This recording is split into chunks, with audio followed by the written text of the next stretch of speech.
بسم الله الرحمن الرحيم.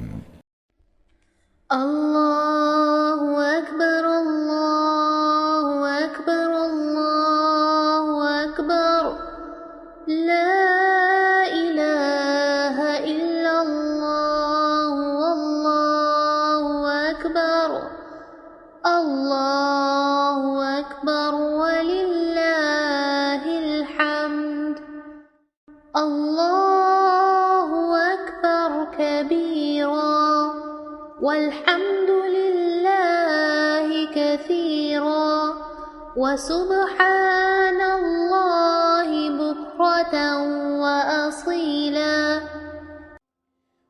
اب حج کے ایام الحمدللہ قریب ترین ہو گئے ہیں۔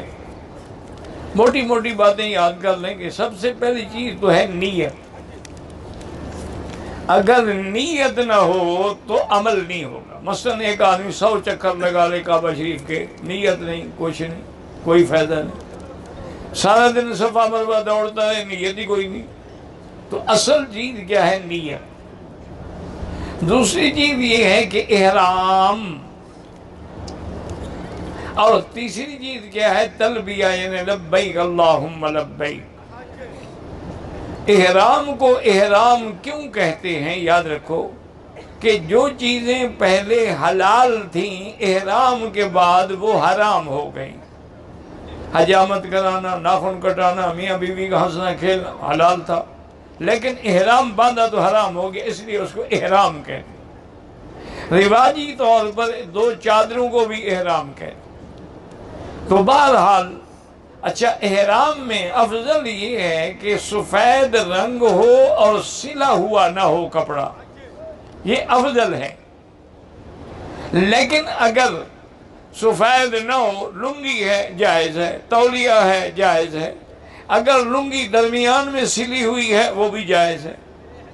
سلا ہوا کپڑا جو بدن پہ سلا ہو وہ ناجائز ہے پہننا، یاد رکھیں۔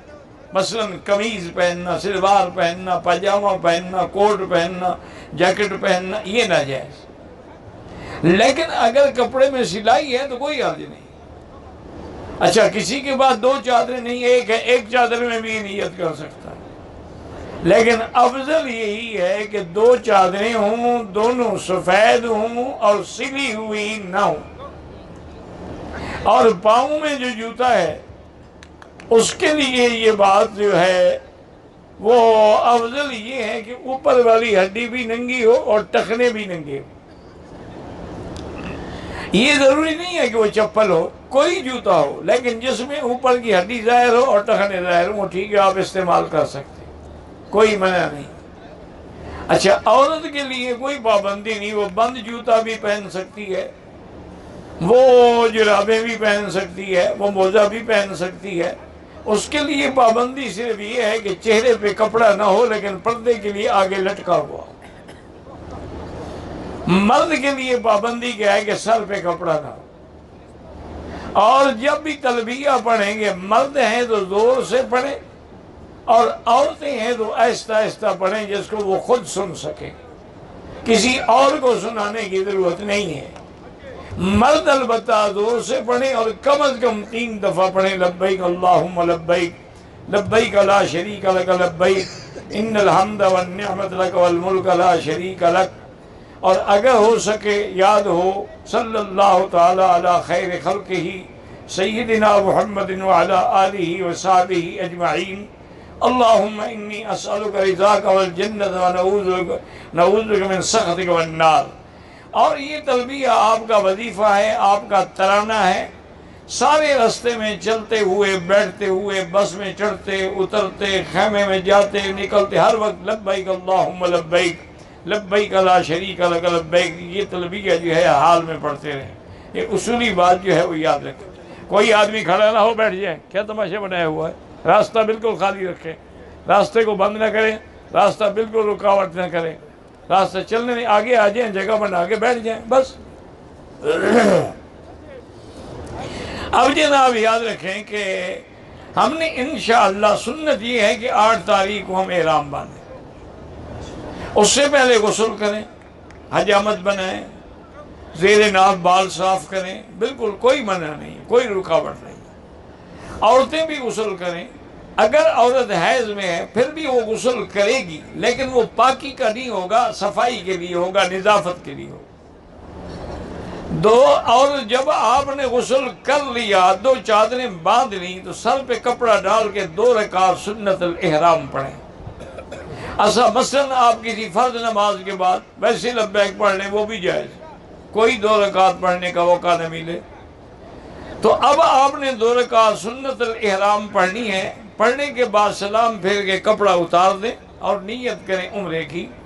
اگر عربی میں آتا ہے تو لبیک بعمرۃ، یہ اللہم انی ارید العمرۃ، یا حج ہے تو اللہم انی ارید الحج، یا لبیک بحجۃ، لبیک بعمرۃ، لبیک بعمرۃ وحجۃ، لبیک اللہم لبیک، یہ پڑھتے رہیں۔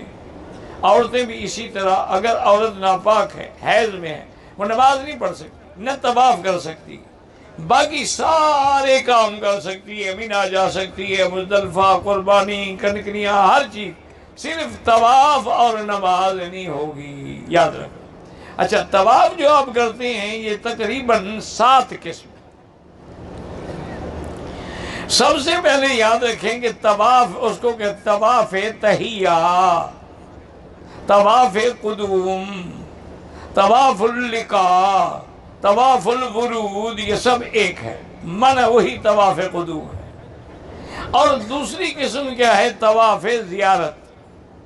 طواف زیارت جو ہے وہ حج کا فرض ہے، اس کے وجہ حج مکمل ہی نہیں ہوتا، اور وہ تحلیل کامل ہے، اس کے بغیر عورت حلال ہی نہیں ہوتی۔ تو طواف قدوم اور اس کے بعد طواف زیارت۔ پھر تیسرا قسم ہے طواف صدر۔ طواف صدر کا معنی ہے طواف وداع، یوں سمجھ لیں، طواف الوداع، یہ بھی تیسری قسم ہے۔ اور چوتھی قسم کیا ہے؟ طواف نظر، کہ کسی نے منت مانی تھی کہ میں طواف کروں گا، اب پورا کرنا اس کا واجب ہے۔ اسی طرح طواف نفل، کہ نہیں مطلقاً طواف کر رہا ہے، تو یہ سب طواف کی اقسام ہیں، اور طواف سب کے سب برابر ہیں، ان میں کوئی فرق نہیں، ہر طواف برابر ہے۔ لیکن ایک بات یاد رکھیں کہ جب طواف شروع کریں، بہت سارے لوگ غلطی کرتے ہیں کہ رکن یمانی سے شروع کر دیتے ہیں، وہ طواف نہیں ہوگا، یا حجر اسود کو اگر کراس کر جائیں گے تو وہ بھی طواف نہیں ہوگا۔ ان کے لیے یہ ضروری ہے کہ حجر اسود کے ساتھ ایسے کھڑے ہوں کہ حجر اسود کا مثلاً یہ کونا ہے تو اس کے کندھے کے برابر ہو۔ کھڑے ہونے کے بعد نیت کریں کہ یہ طواف میں کس بات کا کر رہا ہوں، عمرے کا ہے، حج کا ہے، طواف قدوم ہے، طواف زیارت ہے۔ پھر استقبال، سامنے آ جائے حجر اسود کے، اور ہاتھ اٹھائیں جیسے نماز میں اٹھاتے ہیں، بسم اللہ اللہ اکبر وللہ الحمد، ایسے معلوم ہو کہ گویا آپ نے دونوں ہاتھ جو ہیں وہ حجر اسود پہ رکھے ہوئے ہیں۔ موقع ملے تو بوسہ دیں، موقع نہ ملے تو اشارہ ہی کافی ہے، وہ بوسے کے کہ مقام۔ اس کے بعد وہیں کھڑے ہوئے پھر آپ چلنا شروع کریں۔ جب چلیں گے آپ، اگر آپ کا طواف ہے عمرے کا تو اس کے لیے لازمی بات ہے کہ احرام بھی ہوگا، احرام کو کندھے سے بھی نکالیں گے، اس کو اجتباء کہتے ہیں، اور وہ 7 چکروں میں ہوگا، اور 3 چکروں میں رمل ہوگا۔ رمل کا معنی جیسے پہلوان اکھاڑے میں چلتا ہے، اپنی قوت اور طاقت کا اظہار کرتا ہے۔ اور طواف کے دوران افضل یہ ہے کہ سبحان اللہ والحمدللہ، لا الہ الا اللہ، اللہ اکبر وللہ الحمد، یہ پڑھیں۔ اگر اس کے علاوہ سبحان اللہ وبحمدہ، سبحان اللہ العظیم، اسی طریقے سے لا الہ الا انت سبحانک انی کنت من الظالمین، لا الہ الا اللہ محمد الرسول اللہ، درود شریف جو بھی آپ کو آتا ہے پڑھتے رہیں۔ اچھا، اللہ کی شان دیکھیں، مثلا ایک آدمی جاہل ہے، کچھ بھی نہیں آتا، ایک لفظ بھی نہیں پڑھ سکتا ہے، تو اللہ نے فرمایا میرے بندے، طواف 7 چکروں کا نام ہے، کسی دعا پڑھنے کا نام نہیں ہے۔ چکر تم لگاؤ، قبول میں کر لوں، چاہے تم نے ایک لفظ بھی نہیں پڑھا ہے۔ اس کو آتا ہی نہیں، وہ جاہل ہے بیچارہ، کیا پڑھے؟ تو اصل طواف جو ہے 7 چکروں کا نام ہے، کسی وظیفے پڑھنے کا نام نہیں۔ یہ جو علماء نے دعائیں لکھی ہیں، کتابوں میں چھپی ہوئی ہیں، یہ کوئی ضروری بھی نہیں، نہ یہ سنت ہے۔ یہ انہوں نے اس لیے کیا ہے کہ لوگ باتیں نہ کرتے رہیں، چلو کسی بہانے کوئی تو دعا مانگتے رہیں، کچھ نہ کچھ تو مانگ لیں گے نا۔ اچھا، پہلی دفعہ تو آپ نے کہنا ہے بسم اللہ اللہ اکبر وللہ الحمد، دوسرے چکر میں پھر بسم اللہ اللہ اکبر بھی کہنا، آپ ویسے اشارہ کر سکتے ہیں۔ دوسری بات یاد رکھیں کہ جب آپ حجر اسود سے طواف شروع کریں گے تو کعبہ شریف آپ کے بائیں ہوگا یا دائیں ہوگا؟ ہاں جی، حالانکہ حضور کو تو ہر کام دائیں پسند ہے، دائیں ہاتھ سے کھانا، دائیں ہاتھ سے پینا، دائیں طرف سے کنگھی کرنی، ہر کام میں حضور کو دایاں پسند ہے۔ مسجد میں داخل ہوں پہلے دایاں قدم رکھیں، لیکن یہاں کیا ہے کہ کعبے کو بائیں پہ رکھا گیا۔ اگر طواف یوں کر لیتے تو کعبۃ اللہ بھی دائیں ہو سکتا تھا، مقصد تو چکر لگانا ہے۔ بائیں رکھنے کی علماء نے لکھا کہ اصل وجہ تو اللہ جانتے ہیں، لیکن اللہ والوں نے لکھا ہے کہ انسان کا دل جو ہے وہ بائیں طرف ہوتا ہے، اللہ چاہتے ہیں کہ کعبہ دل کے زیادہ قریب رہے، اور یہ مقناطیس القلوب ہے، یہ دلوں کو کھینچتا ہے، جیسے مقناطیس لوہے کو پکڑتا ہے، اللہ کا کعبہ بھی دلوں کو کھینچتا ہے۔ جس نے ایک دفعہ دیکھ لیا، جس نے ایک دفعہ طواف کر لیا، جس نے ایک دفعہ نماز پڑھ لی، اس کی ساری زندگی پر حسرت ختم نہیں ہوتی ہے۔ اللہ تعالیٰ دلوں کے اندر محبتوں کو ڈال دیتے ہیں، تو اس لیے ہمیشہ یاد رکھیں۔ اچھا، طواف کے کتنے چکر ہیں؟ حتیم کے اندر سے کریں گے؟ نہیں کریں گے، باہر سے کریں گے۔ اچھا، مقام ابراہیم کے بھی باہر سے کریں تب بھی کوئی حرج نہیں، لمبا چکر ہو جائے تب بھی کوئی حرج نہیں۔ تو طواف کے 7 چکر ختم کر کے بھی اللہ اکبر وللہ الحمد کہیں گے، پھر مقام ابراہیم پہ جا کے 2 رکعت واجب الطواف۔ یہ جو لوگ نفل کہہ دیتے ہیں یہ غلطی ہے، نفل نہیں ہے، یہ واجب الطواف ہے۔ امام ابو حنیفہ رحمۃ اللہ علیہ کے نزدیک واجب ہے، باقی ائمہ کے نزدیک بھی سنت ہے، نفل تو کسی کے نزدیک بھی نہیں ہے۔ 2 رکعت واجب الطواف پڑھیں۔ افضل یہ ہے کہ پہلی رکعت میں قل یا ایھا الکافرون اور دوسری رکعت میں قل ھو اللہ احد پڑھیں، ورنہ جو بھی تمہیں صورتیں آتی ہیں وہی پڑھتے رہیں۔ دونوں رکعتوں میں قل ھو اللہ احد پڑھیں تب بھی جائز ہے۔ اب رکعتیں نماز پڑھنے کے بعد مقام ابراہیم پہ بھی دعا مانگیں، کیونکہ یہ وہ مقام ہے جہاں دعا قبول ہوتی ہے۔ یاد رکھ لو، حجر اسود کے سامنے بھی دعا قبول ہوتی ہے، ملتزم پہ بھی دعا قبول ہوتی ہے، مقام ابراہیم پر بھی دعا قبول ہوتی ہے، حتیم کے اندر میزاب رحمت کے نیچے بھی دعا قبول ہوتی ہے، صفا کی پہاڑی پہ بھی دعا قبول ہوتی ہے، صفا دوڑتے ہوئے بھی دعا قبول ہوتی ہے، مروہ پہ بھی دعا قبول ہوتی ہے۔ ہر جگہ قبولیت کے دروازے کھلے ہیں، شرط یہ ہے کہ کوئی مانگنے والا ہو۔ اب اگر موقع ہے تو ملتزم پہ آ جائیں، ملتزم پہ سینہ لگا کے دعا مانگنا جو ہے یہ بھی سنت ہے۔ اور دوسری بات یہ ہے کہ جتنی علماء نے کتابیں لکھی ہیں سب نے یہی لکھا ہے کہ میرا تجربہ ہے کہ میں نے جب بھی ملتزم پہ دعا کی اللہ نے قبول فرمائی، وہ دعا کبھی رد نہیں ہوتی، ضرور قبول ہوگی انشاءاللہ۔ شرط یہ ہے کہ یقین کامل ہو۔ اچھا، اگر ہم ملتزم پہ سینہ نہیں رہا تو سامنے کھڑے ہو جائیں اور دعا کر لیں کہ یا اللہ آگے لوگوں کو تکلیف ہوگی، میں ملتزم کے سامنے کھڑے ہو کے دعا کر رہا، اس میں بھی انشاءاللہ وہی برکت ہوگی۔ تو آپ نے 7 چکر کر کے 2 رکعتیں پڑھ کے اب آپ کا طواف مکمل ہو گیا۔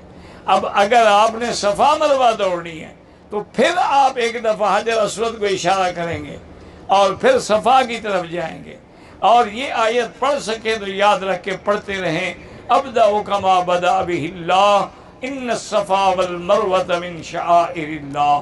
اور صفا پہ کھڑے ہو کر جیسے دعا کے لیے ہاتھ اٹھاتے ہیں، یہ جو تکبیرات کہتے ہیں یہ غلط ہے، جیسے دعا کے لیے ہاتھ اٹھاتے ہیں علماء نے لکھا ہے کہ لمبی دعا کر، چونکہ یہاں دعا قبول ہوتی ہے۔ انہوں نے کہا کم از کم اتنی دعا تو ہو جتنی دیر میں 25 قرآن کی آیات پڑھی جاتی ہیں۔ لیکن آج کل تو رش ہے، کھڑا کون ہونے دے گا، یہ دعا کون مانگنے دے، بس آپ چلیں اللہ اکبر اور چل پڑیں۔ اب ورنہ دعا میں انشاءاللہ آپ کو دھکے اتنے لگیں گے دعا بھی بھول جائے گی۔ اس لیے اب حالات کا تقاضا یہی ہے کہ زیادہ پہاڑی پہ نہ چڑھیں، جہاں تک جا سکتے ہیں جائیں، اور اس کے بعد مروہ کی طرف چل پڑیں۔ اور مروہ کی طرف جاتے ہوئے 2 سبز لائٹوں کے درمیان میں دوڑنا منع ہے، تیز تیز چلیں۔ اور میری بہنیں بیٹیاں تو جیسے چلتی ہیں ویسے چلیں، ان کے لیے تو تیز چلنا بھی ضروری نہیں ہے۔ اگر کوئی معذور ہے ویل چیئر پہ بھی صفا مروہ کر سکتا ہے، کوئی اس کو کندھے پر اٹھا کر بھی صفا مروہ کرا سکتا ہے۔ ایک دفعہ کتابوں میں آتا ہے کہ ایک آدمی نے اپنی والدہ کو مکے سے لے کر منی، عرفات، مزدلفہ، جمرات، کنکریاں، مکہ، طواف دیا سب کندھے پہ اٹھا کے کیا۔ جب طواف زیارت کر لیا تو بڑا خوش تھا کہ میں نے الحمدللہ اپنی والدہ کا حق ادا کر دیا ہے۔ تو ایک بزرگ بیٹھے تھے، ان کی خدمت میں آیا، ان کو بتایا حضرت اللہ نے مجھے توفیق دی، میں نے سارا حج اپنی والدہ کو کندھے پہ کرایا ہے، تو میرے حقوق ادا ہو گئے۔ انہوں نے فرمایا اللہ کے بندے، جتنی دیر ولادت میں گزری ہے نا، تم تو اس آدھے گھنٹے کا حق بھی ادا نہیں کر سکتے۔ اس نے جو موت کا منہ دیکھا ہے اور تمہیں جینا ہے، تم اس کے حق ادا کر سکتے ہو؟ تم تو ساری زندگی اس کو کندھے پہ اٹھا کے رکھو، تب بھی والدہ کے حق ادا نہیں ہو سکتے۔ تم نے کیا ہے اللہ قبول کرے، لیکن حقوق ادا نہیں۔ اچھا جی، بہرحال اب آپ نے انشاءاللہ 8 تاریخ کو سیدھا کہاں جانا ہے؟ احرام حرم میں باندھیں یا اپنے ہوٹل سے باندھیں، سب برابر ہے۔ طواف کریں یا نہ کریں کوئی بات نہیں، وہیں سے احرام باندھیں اور لبیک پڑھتے ہوئے چل جائیں۔ سنت یہ ہے کہ 8 کو جائیں، لیکن اگر 7 کو بھی جائیں تو جائز ہے، 6 کو بھی جائیں تو جائز ہے۔ سنت یہی ہے کہ 8 تاریخ کو ظہر کی نماز سے پہلے آپ مینا پہنچیں اور 5 نمازیں مینا میں پڑھیں، ظہر، عصر، مغرب، عشاء، اور 9 تاریخ کی صبح۔ باقی جھگڑوں میں نہ پڑھیں، مسافر جو ہیں وہ قصر پڑھیں گے، مقیم جو مکے میں مستقل رہنے والے ہیں اور وہ بھی اگر صرف حنفی ہیں تو وہ اپنے اپنے خیموں میں اپنے اپنے وقت میں پوری نماز پڑھیں گے۔ اور اگر اللہ موقع دے دے امام کے پیچھے پہنچ جائیں، کوشش نہ کریں، کیونکہ بعض اوقات مسجد جا کے واپسی پہ آپ کو خیمہ بھی نہیں ملے گا، تو اس لیے ضروری نہیں ہے کہ وہاں جائیں۔ کوشش، اگر آپ کو شارع روڈ نمبر یاد ہے، مکتب نمبر یاد ہے، خیمہ نمبر یاد ہے، اور آپ سمجھتے ہیں کہ میں جا کے آ جاؤں گا واپس، پھر تو آپ جائیں، ورنہ کوشش نہ کریں۔ ایسا نہ ہو کہ سارا دن آپ کو ڈھونڈتے ڈھونڈتے گزر جائے عرفات میں، اور دعائیں بھی ختم اور ہر چیز ختم۔ اپنے اپنے خیموں میں رہیں اور کھڑے ہو کر جتنی دیر کم از کم عصر سے لے کر مغرب تک تو ہر آدمی کھڑا رہے اور وقوع میں کھڑے ہو کر دعائیں، چونکہ ظہر کو گرمی ہوتی ہے، خیمے کے باہر کھڑا ہونا مشکل ہو جائے گا، لیکن عصر کے بعد تو کھڑا ہو سکتا ہے۔ وہ کھڑے رہیں، بسوں میں جلدی نہ کریں کہ بسیں چلی جائیں، کہاں چلی جائیں گی؟ جب تک حکومت اجازت نہ دے بس ہل ہی نہیں سکتی۔ بسیں تو وہاں سے رات کو اگر 7:30 8 بجے بھی چل پڑیں تو شکر کریں، ورنہ اس سے پہلے تو بسیں چلیں گی نہیں کسی بھی شکل میں، چونکہ آگے بسیں تقریر ہوتی ہیں اور راستہ بند ہوتا ہے۔ عرفات سے ان کو گزرنے نہیں دیتے سورج کے ڈوبنے سے پہلے، اور سورج کے ڈوبنے کے بعد جب اجازت دیں گے تو آتے آتے بھی 1.5 گھنٹہ لگ جائے گا۔ اس لیے جلدی کی کوئی ضرورت نہیں ہے، آپ دعائیں مانگیں سکون کے ساتھ، اطمینان کے ساتھ، اور تمام عالم اسلام کے لیے، فلسطین کے لیے، کشمیر کے لیے، مسلمانوں کے مساجد و مدارس کے لیے، بلد الامین اور حرمین الشریفین کی حفاظت کے لیے، پاکستان کی سلامتی کے لیے ہر جگہ دعائیں کریں تاکہ اللہ تعالی مسلمانوں پر اپنا فیض نازل فرمائے۔ اب 9 کا دن ہم کہاں گزاریں گے؟ ہاں جی، حج کا وقت کب شروع ہوگا اور کب ختم ہوگا؟ میری بیٹیاں پیچھے آ جائیں، عورتوں کے مقام میں بہت جگہ ہے، آواز بھی آرام سے آئے گی، آرام سے سن بھی سکیں گی۔ مردوں میں بھی کھڑی ہوں گی تو آپ کی نماز بھی برباد ہو جائے گی، کیا فائدہ ہوا تقریر سننے کا کہ نماز چلی جائے۔ اب جو ہے آپ یاد رکھیں کہ زوال سے لے کر سارا دن ساری رات عرفات کا وقت ہے، لیکن جو لوگ عرفات میں ہیں وہ سورج ڈوبنے سے پہلے عرفات سے نہ نکلیں، سورج ڈوبنے کے بعد وہ نکل سکتے ہیں، پیدل والے بسوں والے جیسے چاہے نکل سکتے ہیں۔ اب ہم نے مزدلفہ میں آنا ہے اور دونوں رکعت نمازیں مغرب اور عشاء کی کہاں پڑھنی ہے؟ یاد رہے گا، اذان بھی کہیں گے، تکبیر بھی کہیں گے، اور پہلے مغرب پڑھیں گے، پھر سنت نہیں پڑھیں گے، پھر عشاء پڑھیں گے۔ اس کے بعد بھی سنتیں پڑھنا ضروری نہیں ہے، لیکن وتر پڑھنا ضروری ہے کہ وتر واجب ہے۔ اب ہم نے رات مزدلفہ میں گزارنی ہے۔ البتہ جو بوڑھی عورتیں ہیں، بیمار ہیں، کمزور ہیں، ملازم ہیں، حرم کے ملازم ہیں، زمزم پلانے والے ہیں، صفائی والے ہیں، وہ اگر رات کو 12 بجے کے بعد دونوں نمازیں پڑھ کے چل پڑیں اور مینا آ جائیں اور صبح صادق کے بعد مینا میں آ کے جمرۃ العقبہ پہ کنکریاں ماریں، سر مڈائیں، حرام کھولیں، آ کے ڈیوٹی کریں، بعد میں جائیں گے اور کنکریاں مار کے آ جائیں گے۔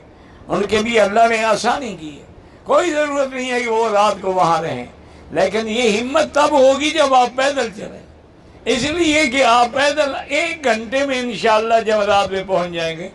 جمرات کو مارنے کے بعد گھنٹے 1.5 گھنٹے میں آپ انشاءاللہ عزیزی آ جائیں گے، گاڑی پکڑے حرم آ جائیں، بڑے آرام سے آپ چل سکتے ہیں انشاءاللہ۔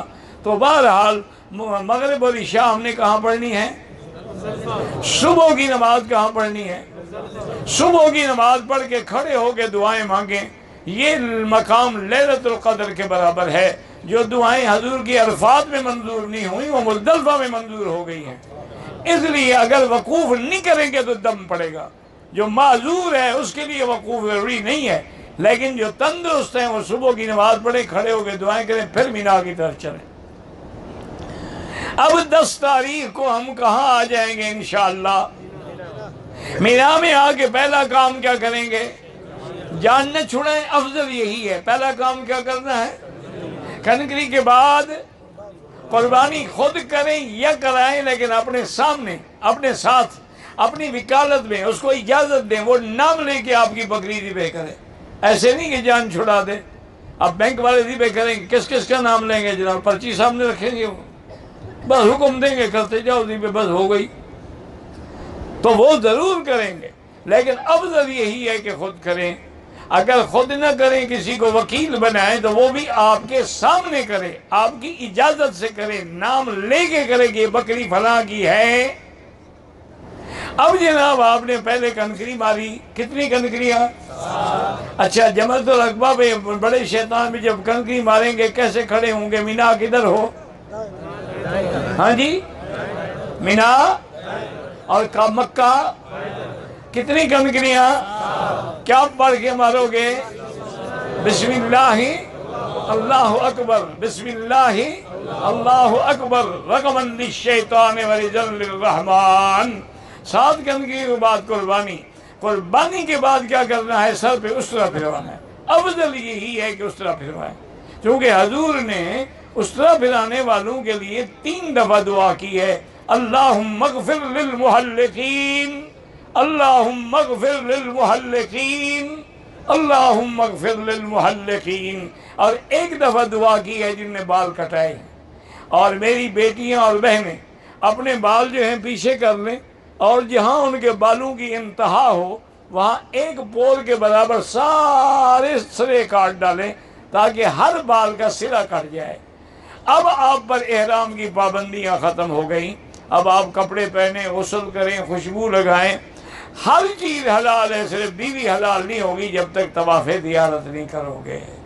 اب آپ نے جناب کنکریاں مار لی، قربانی کر لی، حل کرا لی، اب چاہیں تو 10 کو آ کے طواف زیارت کر لیں، رات میں کر لیں، 11 میں کر لیں، پھر رات میں کر لیں، پھر 12 میں کر لیں، لیکن حنفی مسلک میں 12 تاریخ کو سورج ڈوبنے سے پہلے پہلے کر لیں۔ 3 دن کو مذاق تو نہیں، 3 دن پڑے ہیں، 10 ہے، 11 ہے، 12 ہے۔ باقی ائمہ کے نزدیک تو 13 کو بھی جائز ہے۔ اچھا، بعض علماء ائمہ کے نزدیک تو سارا مہینہ ذی الحج کا بھی جائز ہے۔ بہرحال عورت اگر حیض میں ہو تو وہ طواف زیارت نہیں کر سکتی، طواف نہیں کر سکتی، نماز نہیں پڑھ سکتی۔ باقی ذکر، اذکار، آیت کریمہ، تسبیحات، دعائیں سب کرے، مینا، مزدلفہ، عرفات ہر جگہ جائے گی، صرف طواف اور نماز نہیں پڑھے گی۔ اچھا اس کو پاک ہونے میں مثلا وہ 15 کو پاک ہوئی، کوئی بات نہیں، جب پاک ہو غسل کرے آگے دبا، اس پہ کوئی دم نہیں ہے، کیونکہ اس کو تو اللہ نے روکا ہے۔ ان اللہ کتب علی بنات آدم، اللہ نے عورتوں پہ لکھا ہے نا حیض و نفاس کا مسئلہ، تو اس لیے اگر وہ لیٹ ہو جائے تو کوئی فرق نہیں پڑتا ہے۔ اب آپ آگے طواف زیارت کریں گے۔ طواف زیارت کے بعد جو لوگ 8 یا 7 کو صفا مروہ دوڑ کے نہیں گئے تھے، اب وہ صفا بھی دوڑیں گے حج کی۔ اب حج کی صفا دوڑ کے واپس انشاءاللہ کہاں جائیں گے؟ مینا یا ہوٹل؟ نظر تو نہیں آ رہی مجھے تو یقین ہے انشاءاللہ 90% حاجی ہوٹل میں جا کے ایئر کنڈیشن چلا کے سو جائیں گے۔ وہاں حج ہو گیا، عرفات سے ہوا ہے، اور ان کو کیا چاہیے؟ انا للہ و انا۔ حضور نے مینا میں خیموں میں زندگی گزاری، جب بجلی بھی نہیں تھی، پانی بھی نہیں تھا۔ اب تو وہاں کیمپ ہیں، خیمے ہیں، کولر ہیں، غسل خانے ہیں، حمام ہیں، ٹھنڈا پانی ہے، دکانیں ہیں، بازاریں ہیں۔ حضور کے وقت میں پانی، مجھے خود یاد ہے جب میں چھوٹا تھا، ایک ٹین پانی کا 5 ریال کا ملتا تھا، وہ اٹھا کے پھرتے تھے سکے، ایک ٹین آگے ایک پیچھے کندھے پہ رکھ کے۔ حاجی مویا پانی کو کہتے ہیں۔ اچھا ہمارے بعد دیہاتی سمجھتے تھے کہ وہ حاجی مر گیا، وہ کہتے حاجی مویا، حاجی مر گیا، وہ کہتے ہیں حاجی مویا یعنی پانی، وہ کہتے ہیں اچھا حاجی مر گیا، انا للہ و انا۔ تو بہرحال یہ ہے، اب خود اندازہ لگائیں 5 ریال میں جو آدمی ڈبہ پانی کا خریدے گا وہ کہاں سے وضو کرے گا؟ وہ تو پینے کے کام آتا تھا، وہ نمازیں تیمم کر کے پڑھتے تھے، پانی ملتا ہی نہیں تھا۔ اب تو جناب غسل خانے ہیں، غسل ہیں، ہر چیز۔ اچھا اللہ کی شان یہ ہے کہ اتنی گورنمنٹ سعودیہ نے پہاڑوں پہ ٹینک بنائے ہیں پانی کے کہ حاجی چلے آئیں گے پانی نہیں ختم ہوگا۔ اچھا اور حاجی بھی بادشاہ ہے ماشاءاللہ، کہ اگر ٹوٹی کھول دینا تو یہ کبھی بند نہیں کریں گے، اگلے حج پہ آ کے بند کریں گے تاکہ پانی بہتا رہے، ضائع ہوتا ہے اور یہ گناہ ہے۔ اب حکومت نے انتظام کر دیا، ہاتھ نیچے جائے گا تو پانی آئے گا، ہاتھ کھینچیں گے پانی خود بخود بند ہو جائے گا، چونکہ پانی ضائع ہو جاتا تھا۔ انہوں نے سسٹم کر دیا، ہاتھ لے آؤ پانی آ گیا، ہاتھ یوں کیا پانی ختم۔ تو بہرحال اب جناب یہ ہے کہ آپ نے 11 اور 12 یہ 2 دن کہاں رہنا ہے؟ اچھا 11 تاریخ کو کتنی کنکریاں مارنی ہیں؟ کہاں سے شروع کریں گے؟ پہلے چھوٹا، پھر درمیانہ، پھر بڑا، سمجھ آ گئی؟ اچھا یہ وقت کب شروع ہوگا؟ اشتہار نہ پڑھنا، ایسے لگا دیتے ہیں معلم جان چھڑانے کے لیے کہ 24 گھنٹے کنکری جائز ہے۔ ہر چیز کا وقت ہے، یہ تھوڑا ہے کہ ظہر کے وقت میں آپ عصر پڑھ لیں، عصر کے وقت میں مغرب پڑھ لیں، ہر چیز کا وقت ہے۔ زوال کے بعد شروع ہوگا، سارا دن ساری رات جائز ہے۔ 12 تاریخ کو بھی زوال کے بعد کنکریوں کا وقت شروع ہوگا۔ جو میری بیٹیاں اور بہنیں چل سکتی ہیں ماشاءاللہ بازار میں ٹھیک ٹھاک شاپنگ کر لیتی ہیں، وہ کنکریاں خود ماریں۔ یہ نہیں غسل کہیں گے نہیں جی مجھے تو تکلیف ہے، خاوند سے کہیں گے تم مارو، وہاں رش تھا کہ مرے تو خاوند مرے، میں کیوں مروں؟ جان چھوٹے گی دوسرا خاوند تو مل ہی جائے گا پاکستان جاتے جاتے، عدت بھی گزر جائے گی۔ اللہ کے بندے بازار پھر سکتی ہو، کنکریاں مارنے کے لیے تمہیں تکلیف ہے؟ ہر عورت خود کنکری مارے گی، باقی کہنا کہ رش ہوتا ہے یہ بہانہ ہے۔ آپ مثلا 10 تاریخ کو ظہر کے بعد یا عصر کے بعد جا کے کنکری ماریں، کوئی بندہ بھی نہیں ہوگا وہاں، کوئی رش بھی نہیں ہوگا۔ 11 تاریخ کو آپ رات کو 12 بجے جا کے کنکری ماریں، کوئی رش نہیں ہوگا۔ 12 تاریخ کو آپ عصر کے بعد جا کے کنکری ماریں، کوئی رش نہیں ہوگا، عورتیں ماریں، بچے ماریں، ساتھ کھڑے ہو کے ماریں ماشاءاللہ آرام سے۔ یہ رش کب ہوتا ہے؟ جب جلد بازی ہوتی ہے کہ جی جان چھڑانی ہے، جلدی کرو کنکری ماریں، سر مڑائیں جی جان چھڑائیں۔ مقصد ہے ان کے گلے میں احرام عذاب بنا ہوا ہے، تو سمجھ رہے ہیں کہ اللہ نہ کرے کوئی ہمارے حج میں خلل ہے۔ جس کا حج منظور ہوگا اس کے لیے تو احرام ایک اعزاز ہے، وہ تو کفن پہن کے اللہ کی دربار میں کھڑا ہے، وہ تو سب کو چھوڑ کے آیا ہوا ہے، وہ تو جتنی دیر احرام میں گزرے گی اس کے لیے سعادت ہی سعادت ہے۔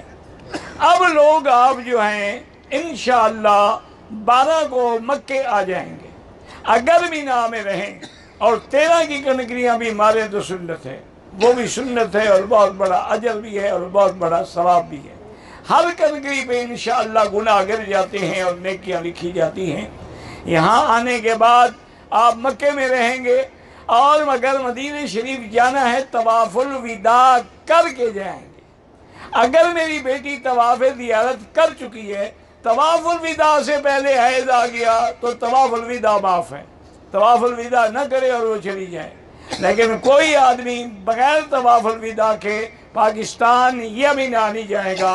اب طواف الوداع آپ کی آخری عبادت ہوگی، اس کے کرنے کے بعد یا آپ مدینہ روانہ ہوں گے یا آپ جو ہے اپنے اپنے ملک میں روانہ ہوں گے۔ واللہ اعلم۔